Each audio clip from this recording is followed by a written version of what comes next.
Shalom, salam sejahtera bagi Bapak Ibu, Saudara-saudara, anak-anak yang dikasihi oleh Tuhan Yesus Kristus. Berjumpa kembali bersama saya Pendeta Eka di dalam renungan firman Tuhan pada hari ini, hari Selasa 13 Desember 2022. Sukacita dan damai sejahtera dari Tuhan Yesus kiranya menyertai hidup kita sekalian. Puji nama Tuhan. Sampai pada pembacaan firman Tuhan hari ini, yakni kitab Yeremia pasal yang ke-27. Kiranya firman Tuhan memberkati kita sekalian.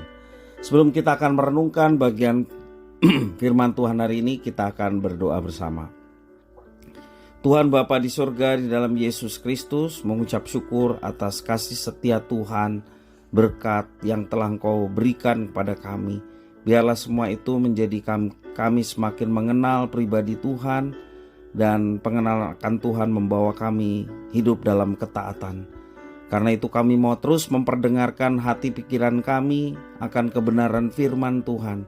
Kau mampukan untuk kami dapat memahaminya, serta Engkau menolong kami melalui Roh Kudus-Mu untuk kami dapat menerapkan kebenaran firman Tuhan dalam hidup kami setiap hari. Terima kasih Bapa, demi nama Tuhan Yesus kami berdoa. Haleluya, amin. Saya akan membacakan Yeremia pasal 27. Demikian firman Tuhan. Pada permulaan pemerintahan Zedekia anak Yosia Raja Yehuda, datanglah firman ini dari Tuhan kepada Yeremia. Beginilah firman Tuhan kepadaku. Buatlah tali pengikat dan gandar, lalu pasangkanlah itu pada tengkukmu. Kemudian kirimlah pesan kepada Raja Edom, kepada Raja Moab, kepada Raja Bani Amon, kepada Raja Tirus, dan kepada Raja Sidon, dengan perantaraan utusan-utusan yang telah datang ke Yerusalem menghadap Zedekia, Raja Yehuda. Perintahkanlah mereka mengatakan kepada tuan-tuan mereka, beginilah firman Tuhan semesta alam, Allah Israel. Beginilah harus kamu katakan kepada tuan-tuanmu, Akulah yang menjadikan bumi, manusia dan hewan yang ada di atas muka bumi, dengan kekuatanku yang besar dan dengan lenganku yang terentang, dan aku memberikannya kepada orang yang benar di mataku. Dan sekarang aku menyerahkan segala negeri ini ke dalam tangan hambaku, yakni Nebukadnezar, Raja Babel. Juga binatang di padang telah kuserahkan supaya tunduk kepadanya. Segala bangsa akan takluk kepadanya dan kepada anaknya dan kepada cucunya, sampai saatnya juga tiba bagi negeri sendiri. Maka banyak bangsa dan raja-raja yang besar akan menaklukkannya. Tetapi bangsa dan kerajaan yang tidak mau takluk pada Nebukadnezar, Raja Babel, dan yang tidak mau menyerahkan tengkuknya ke bawah kuk Raja Babel, maka bangsa itu akan kuhukum dengan pedang, kelaparan dan penyakit sampar, demikianlah firman Tuhan, sampai mereka kuserahkan ke dalam tangannya. Mengenai kamu, janganlah kamu mendengarkan nabi-nabimu, juru-juru tenungmu, juru-juru mimpimu, tukang-tukang ramalmu dan tukang-tukang sihirmu yang berkata kepadamu, janganlah kamu mau takluk kepada Raja Babel, sebab mereka bernubuat palsu kepadamu dengan maksud menjauhkan kamu dari atas tanahmu, sehingga kamu kucerai beraikan dan menjadi binasa. Tetapi bangsa yang mau menaruh tengkuknya ke bawah kuk Raja Babel dan yang takluk kepadanya, maka mereka akan kubiarkan di atas tanahnya. Demikianlah firman Tuhan, dan mereka akan mengolahnya dan diam di sana. Kepada Zedekia Raja Yehuda, aku telah berbicara dengan cara yang sama, kataku. Taruhlah tengkukmu ke bawah kuk Raja negeri Babel. Takluklah kepadanya dan kepada rakyatnya, maka kamu akan hidup. Mengapa engkau beserta rakyatmu harus mati oleh pedang?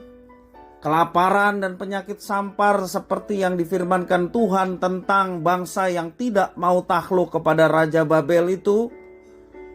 Janganlah dengarkan perkataan nabi-nabi yang berkata kepadamu, jangan kamu mau takluk kepada Raja Babel, sebab mereka bernubuat palsu kepadamu. Sebab aku telah mengutus mereka, demikianlah firman Tuhan, tetapi mereka bernubuat palsu demi namaku, sehingga kamu kucerai beraikan dan menjadi binasa bersama-sama dengan nabi-nabi yang bernubuat kepadamu itu. Juga kepada imam-imam dan kepada seluruh rakyat itu aku berbicara, kataku, beginilah firman Tuhan, janganlah dengarkan perkataan nabi-nabimu yang bernubuat kepadamu. Sesungguhnya perkakas-perkakas rumah Tuhan tidak berapa lama lagi akan dibawa kembali dari Babel, sebab mereka bernubuat palsu kepadamu. Janganlah kamu mendengarkan mereka. Takluklah kepada Raja Babel, maka kamu akan hidup. Mengapa kota ini harus menjadi reruntuhan? Jika memang mereka itu nabi, dan jika ada firman Tuhan pada mereka, baiklah mereka mendesak kepada Tuhan semesta alam, supaya perkakas-perkakas yang masih tinggal dalam rumah Tuhan dan dalam istana Raja Yehuda dan di Yerusalem itu jangan diangkut ke Babel. Sebab beginilah firman Tuhan semesta alam tentang tiang-tiang, bejana laut dan galang, tentang sisa perkakas-perkakas yang masih tinggal di kota ini, yang tidak diambil oleh Nebukadnezar Raja Babel ketika ia mengangkut Yekonya bin Yoyakim Raja Yehuda ke dalam pembuangan beserta segala pemuka Yehuda dari Yerusalem ke Babel.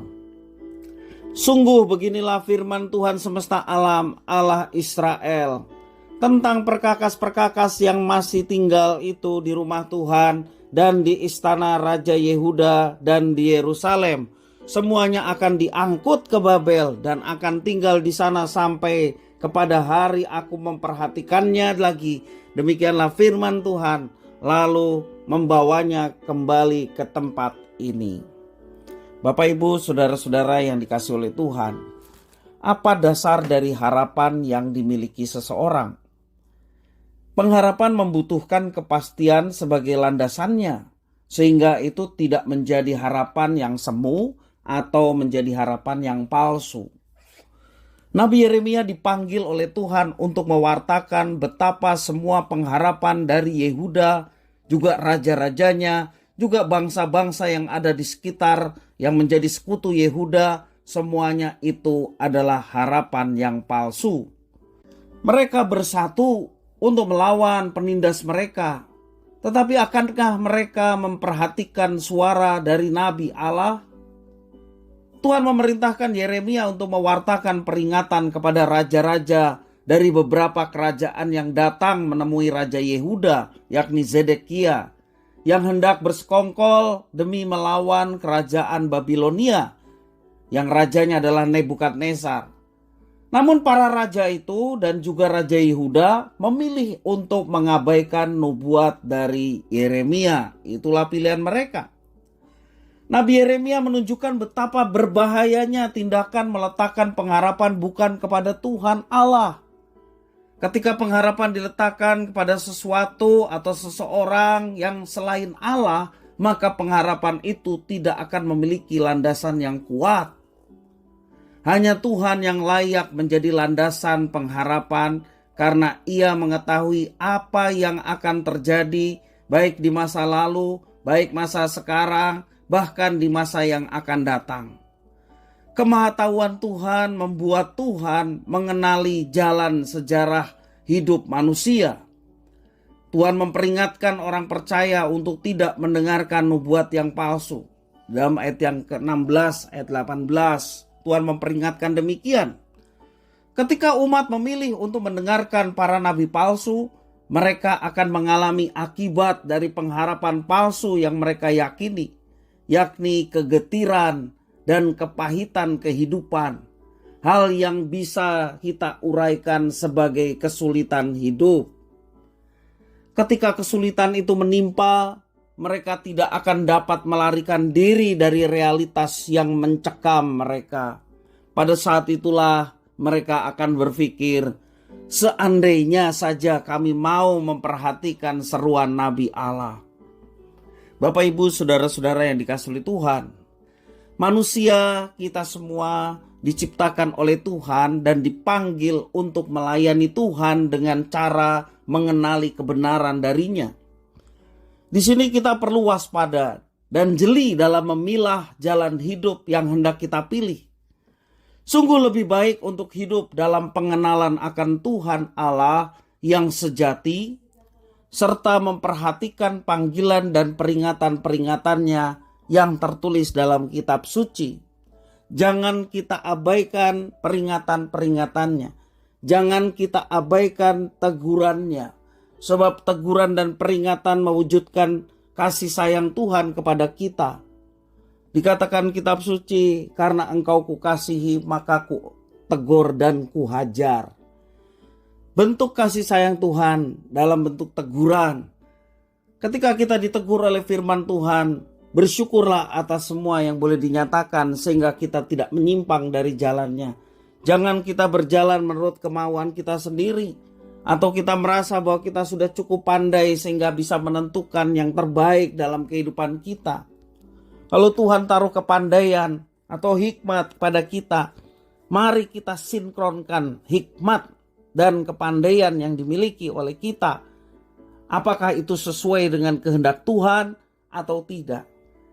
Dan kita minta petunjuk pada Tuhan supaya apa yang kita kerjakan, apa yang kita lakukan sungguh-sungguh berdasarkan pimpinan dan penyertaan Tuhan. Dan kalau kita diingatkan bahwa apa yang kita ambil adalah keliru dan salah, dengan segera kita bertobat dan berbalik kepada jalan Tuhan. Karena di dalam Tuhan ada pengharapan. Di dalam Tuhan ada pimpinan dan penyertaan Tuhan yang pastinya mendatangkan kebaikan. Kiranya firman Tuhan memberkati kita sekalian. Kita berdoa. Terima kasih Tuhan atas firman-Mu. Mampukan kami untuk tetap berjalan di dalam Tuhan. Dan kami bersyukur kalau Tuhan seringkali menegur kami tak kala kami menyimpang.